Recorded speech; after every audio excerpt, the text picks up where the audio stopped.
Quand on pense copropriété, le mot assemblée générale nous vient immédiatement en tête car on voit avant tout sa dimension juridique.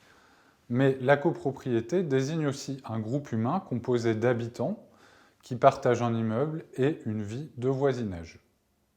Bref, c'est une mini-société, ce qui la rend très intéressante à étudier d'un point de vue sociologique. Pour mener à bien un projet de rénovation en copropriété, il est essentiel de tenir compte de cette dimension humaine. C'est l'objet de ce module. Tout d'abord, 3 remarques générales sur les enjeux sociaux de la rénovation énergétique en copropriété. La rénovation énergétique soulève une problématique plus large pour la copropriété, celle du changement. En effet, la copropriété a toutes les caractéristiques d'une organisation réticente au changement. Or, la rénovation énergétique représente une innovation majeure. Depuis la création du statut des copropriétés, pendant les 30 Glorieuses, elles n'ont jamais été confrontées à une injonction de changement de si grande ampleur. En bref, la rénovation énergétique questionne le fonctionnement habituel des copropriétés, qui est plus adapté à la gestion courante qu'à des grands projets complexes. Il faut alors savoir insuffler un nouveau mode de fonctionnement en mode projet. La rénovation énergétique passe par des prises de décision collectives, ce qui n'est pas forcément évident pour plusieurs raisons. Au sein du groupe des copropriétaires, les intérêts peuvent être divergents, entre les occupants et les bailleurs, mais aussi entre les plus jeunes qui viennent d'acheter et les plus âgés qui ne se projettent pas forcément à très long terme. Par ailleurs, les copropriétaires sont des particuliers.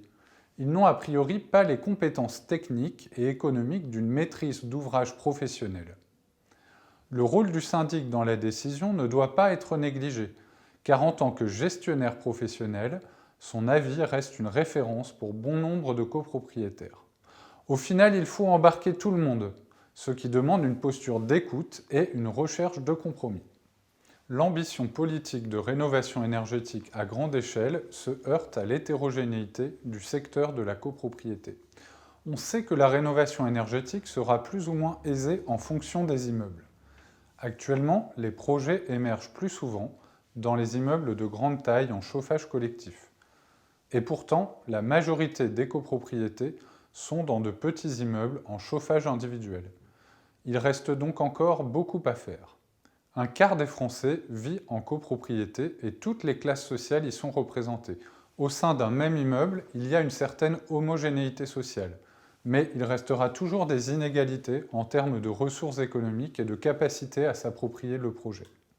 N'oublions pas non plus qu'une partie du parc des copropriétés est dite en difficulté parce qu'elles connaissent un haut niveau d'impayés, voire des dégradations lourdes.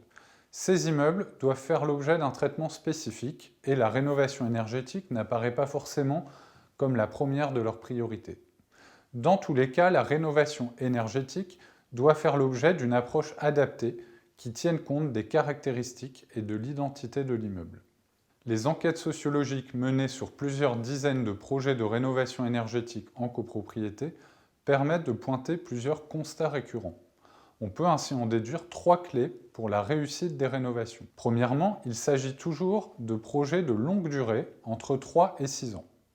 On a d'abord une phase préparatoire, comme un audit, ce qui donne un temps de maturation aux copropriétaires sur le sujet des économies d'énergie.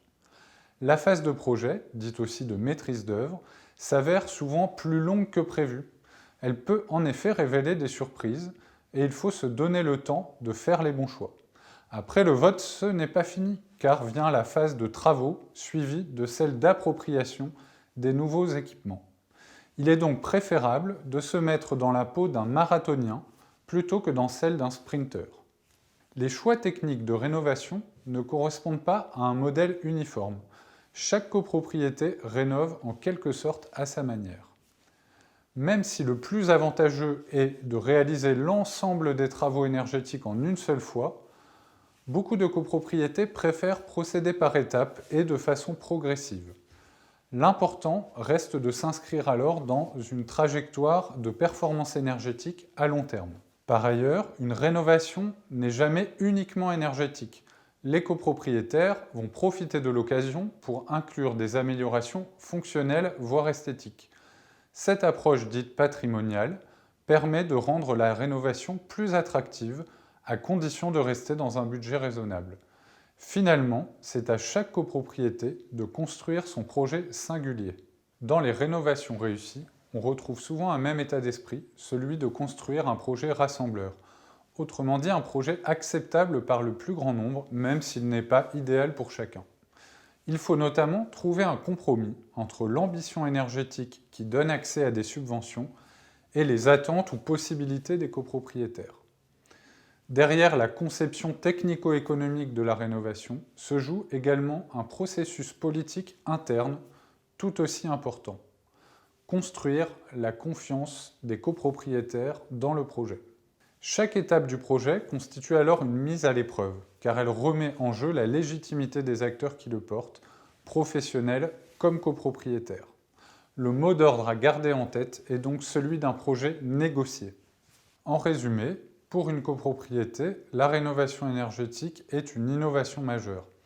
N'allez pas plus vite que la musique, mais cherchez plutôt à garder le bon tempo. Ne cherchez pas le projet parfait, mais celui qui sera acceptable par le plus grand nombre.